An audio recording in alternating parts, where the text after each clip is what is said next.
ദൈവതിരുനാമത്തിന് മഹത്വമുണ്ടാകട്ടെ. നമുക്കൊരു നിമിഷം പ്രാർത്ഥിക്കാം. കാരുണ്യവാനായ കർത്താവേ, ഞങ്ങൾക്ക് തരുന്ന ഈ മനോഹരമായ ദിവസത്തെ പ്രതി ഞങ്ങൾ അങ്ങയെ മഹത്വപ്പെടുത്തുന്നു.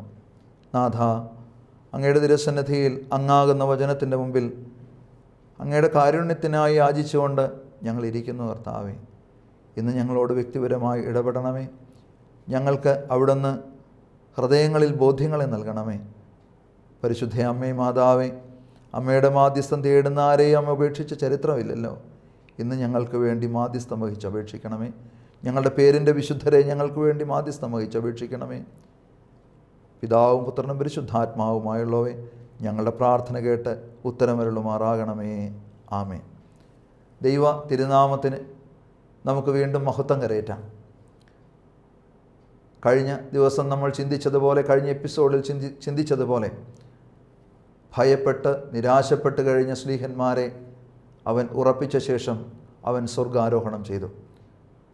അവൻ്റെ സ്വർഗാരോഹണത്തിന് ശേഷം അവൻ സ്വർഗാരോഹണം ചെയ്ത സമയത്ത് അരുളി ചെയ്തതുപോലെ ശ്ലീഹന്മാർ പരിശുദ്ധ അമ്മയുടെ കരം ചേർന്ന് പിടിച്ച് അവർ ഒരുമിച്ച് മാളികയിൽ കൂടിയിരുന്ന് പ്രാർത്ഥിച്ചു കൊണ്ടിരുന്നു.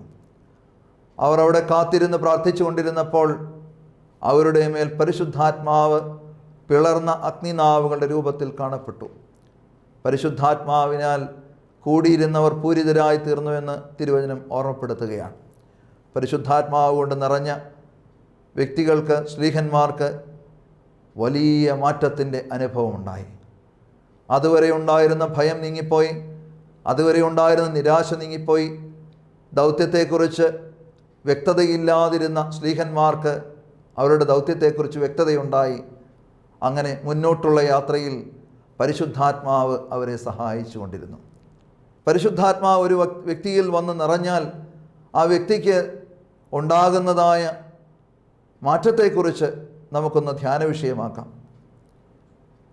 പരിശുദ്ധാത്മാവിനെക്കുറിച്ച് യോഹന്നാന്റെ സുവിശേഷം 14-ാം അധ്യായത്തിൽ കർത്താവ് വെളിപ്പെടുത്തുന്നുണ്ട്. ഞാൻ പോകുന്നതാണ് നിങ്ങൾക്ക് നല്ലത്, ഞാൻ പോകാതെ പരിശുദ്ധാത്മാവ് വരികയില്ല. അപ്പോൾ പരിശുദ്ധാത്മാവാകുന്ന ആ ത്രിയേക ദൈവത്തിൽ ഒരുവൻ പുത്രൻ തമ്പുരാൻ്റെ സ്വർഗാരോഹണത്തോടുകൂടെ പിതാവിൽ നിന്ന് പുറപ്പെട്ട് പുത്രൻ നിന്നെടുത്ത് നമ്മുടെ മധ്യേ നമ്മളെ നയിക്കുവാൻ കർത്താവ് വെളിപ്പെടുത്തിയ തിരുവചനം പോലെ ഞാൻ നിങ്ങളെ അനാഥരായി വിടുകയില്ല എന്നുള്ള വാഗ്ദാനത്തിനായി നമുക്ക് കാവൽക്കാരനായി വഴികാട്ടിയായി നമ്മുടെ മധ്യേ അയച്ചിട്ടുണ്ട്. ഈ പരിശുദ്ധാത്മാവിനെ പ്രാപിക്കുന്ന വ്യക്തികൾക്കുണ്ടാകുന്ന മാറ്റവും അവരുടെ ജീവിതത്തിലെ വ്യത്യാസവും അവർ കടന്നുപോയ വഴികളും നമുക്ക് വളരെ വേഗത്തിലൊന്ന് ചിന്തിച്ച് അവസാനിപ്പിക്കാം. അപ്പോസ്തല പ്രവർത്തനം 2-ാം അധ്യായത്തിൻ്റെ 5-ാമത്തെ വാക്യത്തിൽ അവിടെ ശമോൻ കീപ്പ പ്രസംഗിച്ചിരുന്നതായ പ്രസംഗം അനേക ദേശത്തു നിന്ന് വന്ന ജനസംഘം അവരവരുടേതായ ഭാഷകളിൽ ഗ്രഹിച്ചു എന്ന് കാണുകയാണ്. നമുക്കറിയാവുന്നതുപോലെ ഉൽപ്പത്തി പുസ്തകത്തിൽ ബാബേൽ ഗോപുരം പണിയാനായിട്ട് പരിശ്രമിച്ച ജനം ദൈവസാന്നിധ്യമില്ലാതെ അവരുടെ സ്വന്തം ഇഷ്ടത്തിനായി അത് പണിതുയർത്തുവാൻ പരിശ്രമിക്കുമ്പോൾ പരാജയപ്പെട്ട് അവരുടെ ഭാഷ കലക്കിക്കളഞ്ഞു. അവർ തമ്മിൽ പരസ്പരം സംസാരിക്കുന്നത് അവർക്ക് മനസ്സിലാകാൻ സാധിക്കാത്തതുപോലെ അവർ എന്തു പറഞ്ഞിട്ടും ഒരുത്തൻ മറ്റൊരുത്തന് പറയുന്നത് എന്തെന്ന് ഗ്രഹിക്കാൻ കഴിയാതെ അവർ അവിടെ ആ പണി ഉപേക്ഷിക്കേണ്ടതായിട്ട് വന്നു എന്ന് കാണുന്നുണ്ട്. എന്നാൽ അപ്പോസ്തല പ്രവർത്തനം 2-ാം അധ്യായത്തിൽ പരിശുദ്ധാത്മാവ് കൊണ്ട് നിറഞ്ഞതായ ശമോൻ കീപ്പ പത്രോസ് എഴുന്നേറ്റ് പ്രസംഗിക്കുമ്പോൾ കൂടിയിരുന്ന എല്ലാവരും അവരവരായിരിക്കുന്ന ഭാഷയിൽ തങ്ങളോട് സംസാരിച്ചവ ഗ്രഹിക്കുവാനായിട്ട് ഇടയായി തീർന്നു. പ്രിയമുള്ളവരെ, ഇത് വലിയൊരു ധ്യാനചിന്തയാണ് നമുക്ക് നൽകുന്നത്. നമ്മുടെ ഭവനങ്ങളിൽ, നമ്മൾ ജോലി ചെയ്യുന്നിടത്ത്, നമ്മൾ ഇടപെടുന്ന സമൂഹമധ്യത്തിൽ നമുക്ക് പലപ്പോഴും സംഭവിക്കാറുള്ള ഒരു വലിയ ബദ്ധപ്പാടാണ് പരസ്പരം മനസ്സിലാക്കാൻ സാധിക്കാതെ വരിക. അല്ലെങ്കിൽ എത്ര നമ്മൾ ചെയ്യുന്ന കാര്യങ്ങളും നമ്മളോട് കൂടെയുള്ളവർക്ക് ഗ്രഹിക്കാൻ കഴിയാതെ വരിക.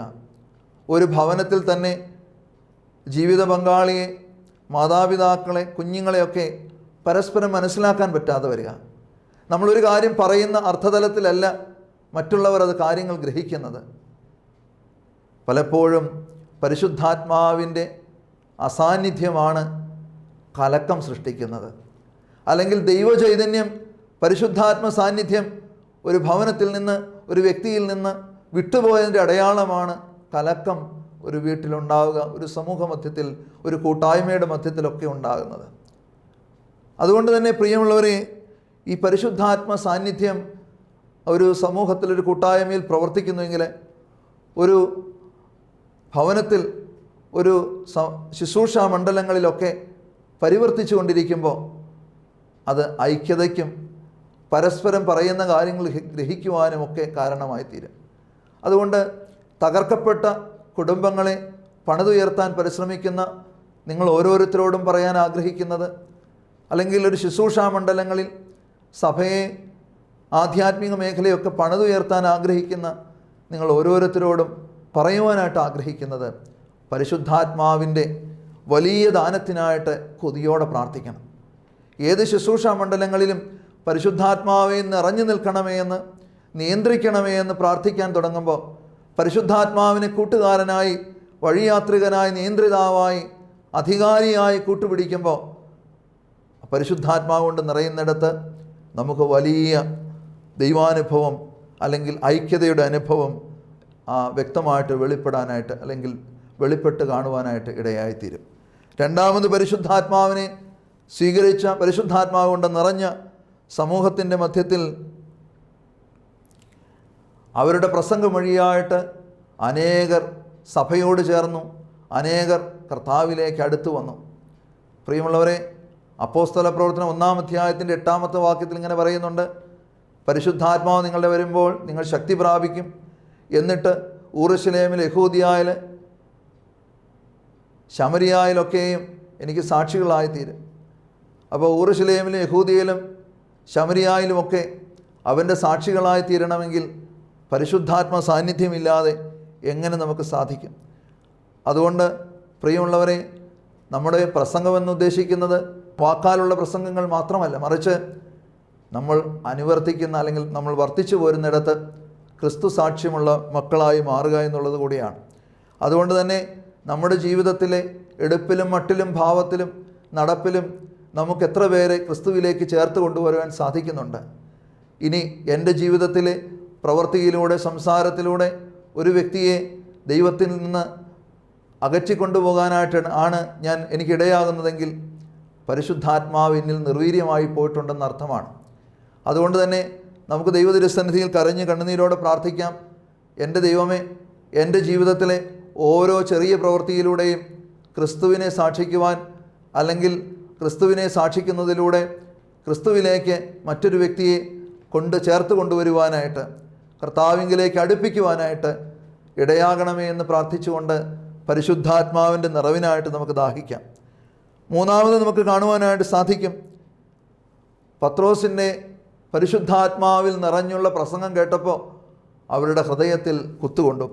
അപ്പോസ്തല പ്രവർത്തനം 2-ാം അധ്യായത്തിൻ്റെ 37-ാമത്തെ വചനം ഇങ്ങനെ വെളിപ്പെടുത്തുകയാണ്, ശമോൻ്റെ പ്രസംഗം കേട്ടിരുന്നവർ അവരുടെ ഹൃദയത്തിൽ കുത്തുകൊണ്ടതുപോലെ അവർ ചോദിച്ചു, ഞങ്ങൾ എന്തു ചെയ്യണം?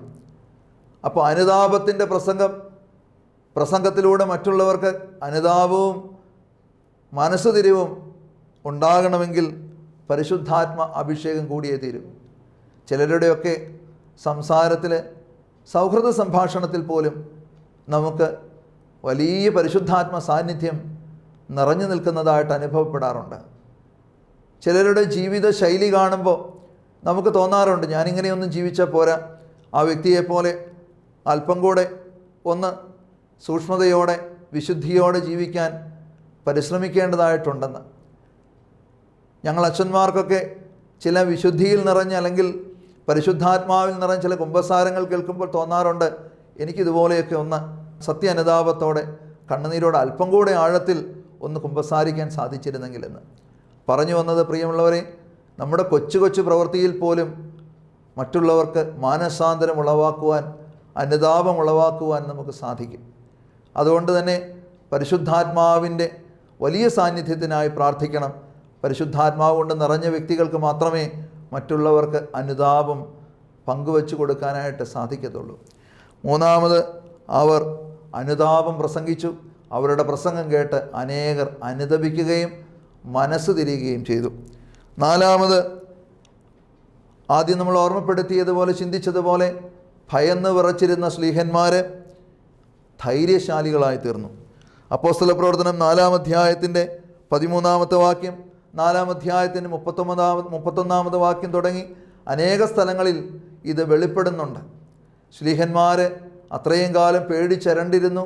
എന്തു പറയണമെന്ന് അറിയില്ലാതെ അവർ ആകെ നിരാശരായി അസ്വസ്ഥരായി കഴിഞ്ഞിരുന്നെങ്കിൽ അവർക്ക് ധൈര്യപൂർവ്വം ക്രിസ്തുവിനെ പ്രസംഗിക്കുവാനായിട്ട് സാധിച്ചു. കാരാഗൃഹത്തിൽ പോലും അവർ ആനന്ദം കണ്ടെത്തി. കുരിശിക്കപ്പെടാൻ പോലും തങ്ങളുടെ ജീവിതത്തെ വിട്ടുകൊടുക്കാൻ മടിയില്ലാത്തതുപോലെ അവർ ധൈര്യശാലികളായി തീർന്നു. ഇന്ന് പലപ്പോഴും ക്രിസ്തു സാക്ഷ്യത്തിനായി ഇറങ്ങിത്തിരിക്കുമ്പോൾ പലരെയും പേടിച്ച് നമ്മളിൽ പലരും കോംപ്രമൈസ് ചെയ്യുന്നവരാണ്. നമുക്ക് മറ്റു പലരെയും പേടിയാണ്. യേശുവിനെക്കുറിച്ച് ഇങ്ങനെ വെളിപ്പെടുത്തിയാൽ എനിക്ക് എന്ത് ഭവിഷ്യത്ത് നേരിടേണ്ടതായിട്ട് വരും.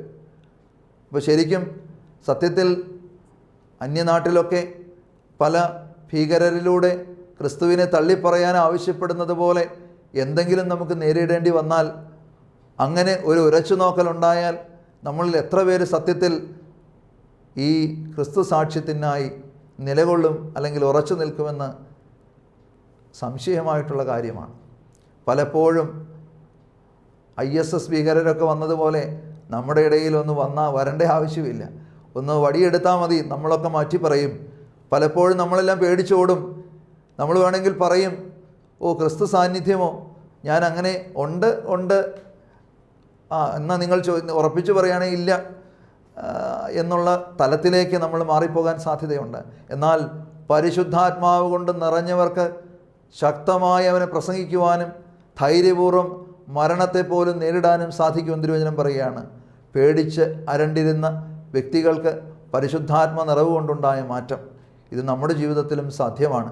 അതുകൊണ്ട് തന്നെ പ്രിയമുള്ളവരെ, പരിശുദ്ധാത്മാവ് കൊണ്ട് നിറഞ്ഞ് ക്രിസ്തു സാക്ഷ്യമുള്ളവരാകാൻ, അതുകൊണ്ട് ധൈര്യപൂർവ്വം പ്രസംഗിക്കാനുള്ള കൃപ കിട്ടാൻ, ധൈര്യപൂർവ്വം നിലപാടുകൾ എടുക്കാനുള്ള കൃപ കിട്ടാൻ നമുക്ക് ഈ നാളുകളിൽ പരിശുദ്ധാത്മാവിന് വേണ്ടി കൊതിക്കേണ്ടതായിട്ടുണ്ട്.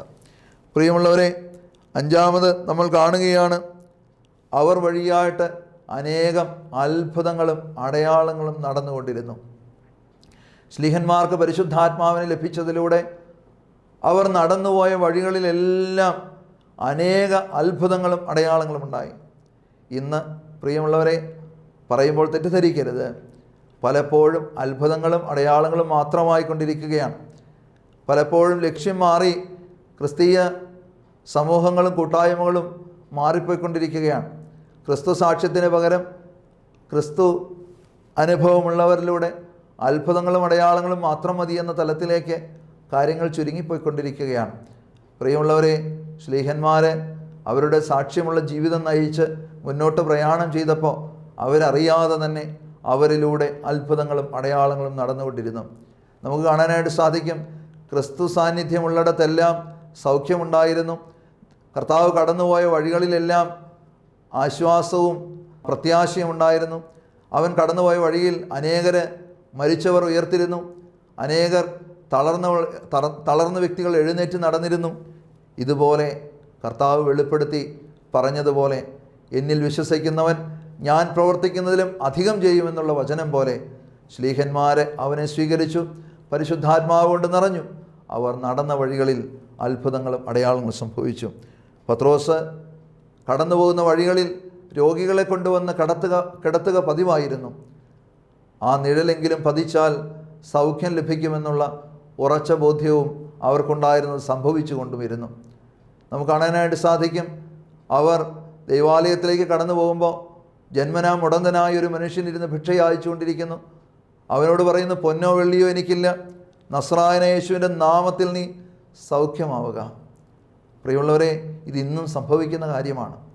ദൈവസാക്ഷ്യമുള്ള ഒരു ദൈവസാന്നിധ്യമുള്ള പൈതൽ വിശുദ്ധ ജീവിതം നയിക്കാൻ തുടങ്ങുമ്പോൾ അവൻ അറിയാതെ അവനിലൂടെ ദൈവം പ്രവർത്തിക്കാൻ തുടങ്ങും. കർത്താവ് എന്ത് ഈ ഭൂമിയിൽ ചെയ്തോ ആ പ്രവൃത്തി, അതേ പ്രവൃത്തി തന്നെ ഈ സമൂഹമധ്യത്തിൽ അവനിലൂടെ വെളിപ്പെടാനായിട്ട് തുടങ്ങും. അത് സൗഖ്യമായിട്ടും മാനസാന്തരമായിട്ടും അനുതാപമായിട്ടുമൊക്കെ രൂപപ്പെടാനായിട്ട് തുടങ്ങും. പറഞ്ഞു വന്നത്, പ്രിയമുള്ളവരെ, ഈ നാളുകളിൽ നമ്മൾ അല്പം സമൂഹമധ്യത്തിൽ നിന്ന് മാറി ഭവനങ്ങളിൽ ഒത്തുചേർന്നിരിക്കുന്നവരാണ്.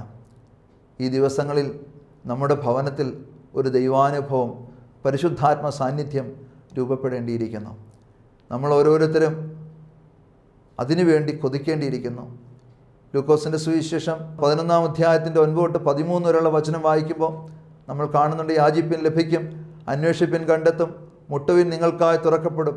എന്നിട്ട് അതിൻ്റെ അവസാന ഭാഗത്ത് ഇങ്ങനെ പറയാണ്, ദോഷികളായ നിങ്ങൾ പോലും നിങ്ങൾക്ക് നല്ലതിനെ കൊടുക്കുവാൻ ഇച്ഛിക്കുന്നുവെങ്കിൽ സ്വർഗസ്ഥനായ പിതാവ് തന്നോട് യാചിക്കുന്നവർക്ക് പരിശുദ്ധാത്മാവിനെ എത്ര അധികമായി നൽകും. അപ്പോൾ യാചിച്ച് ദാഹിക്കേണ്ടത് ഈ ലോകത്തിന് വേണ്ടിയോ ലോകത്തിലെ സുഖങ്ങൾക്ക് വേണ്ടിയോ രോഗങ്ങൾ മാറിപ്പോകുന്നതിന് വേണ്ടിയോ മാത്രമല്ല.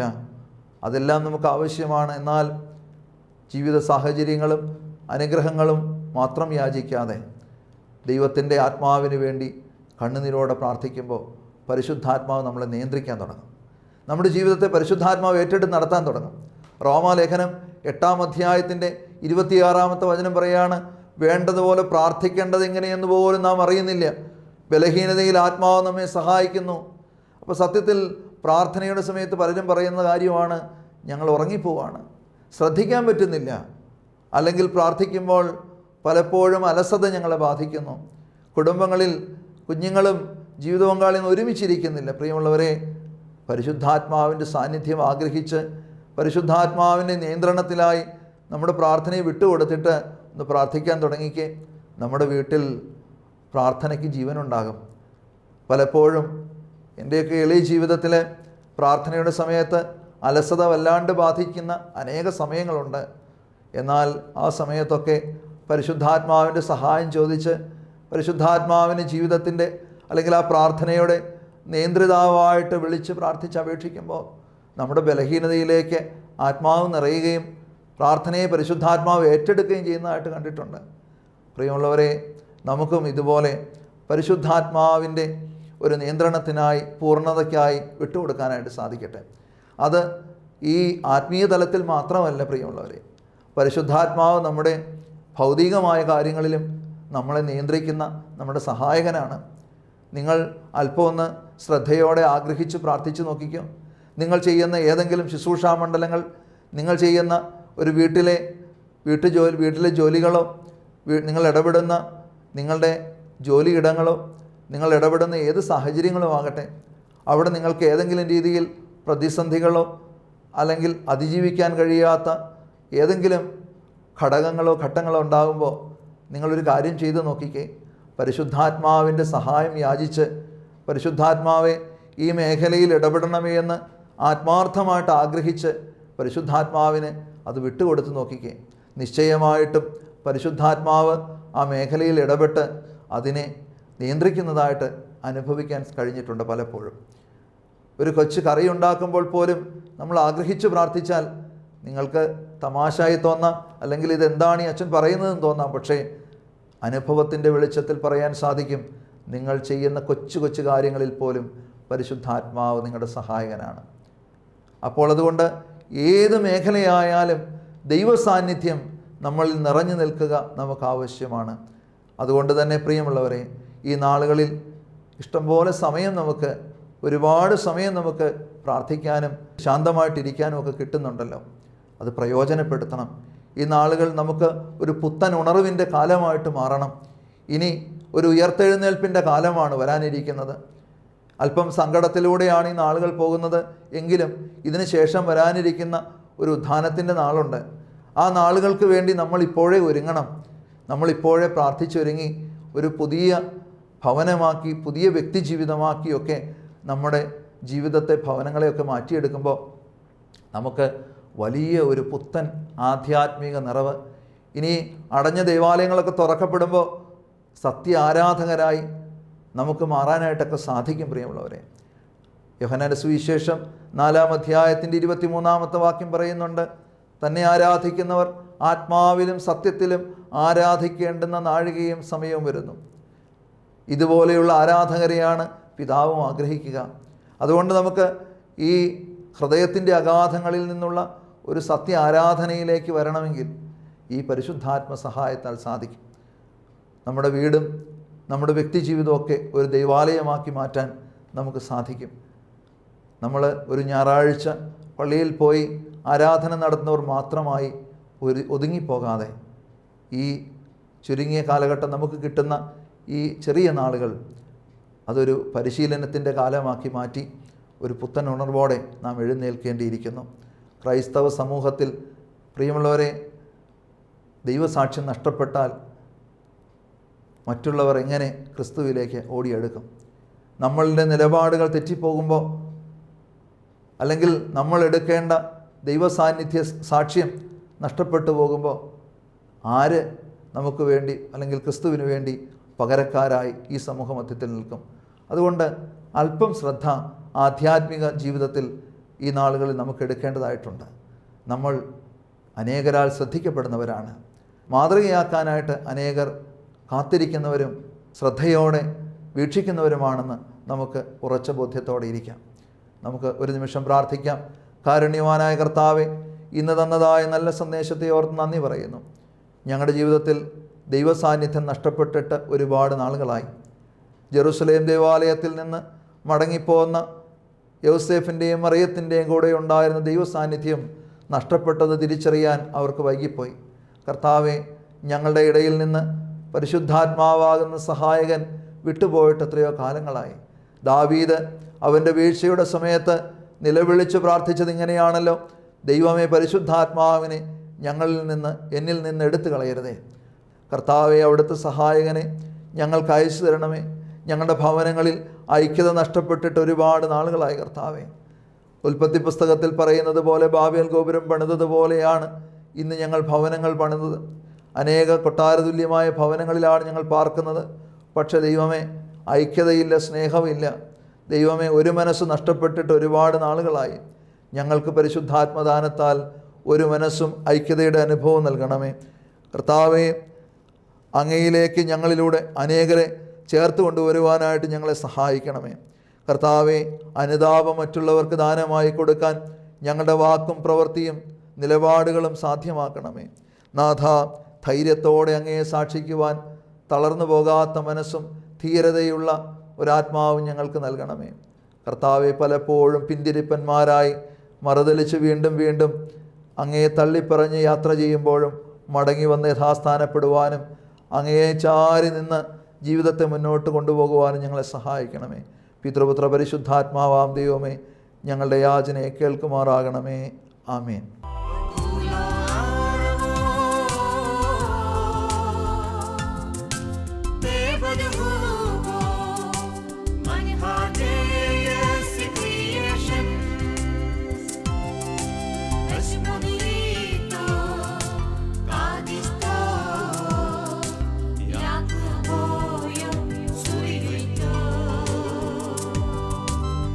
Maria.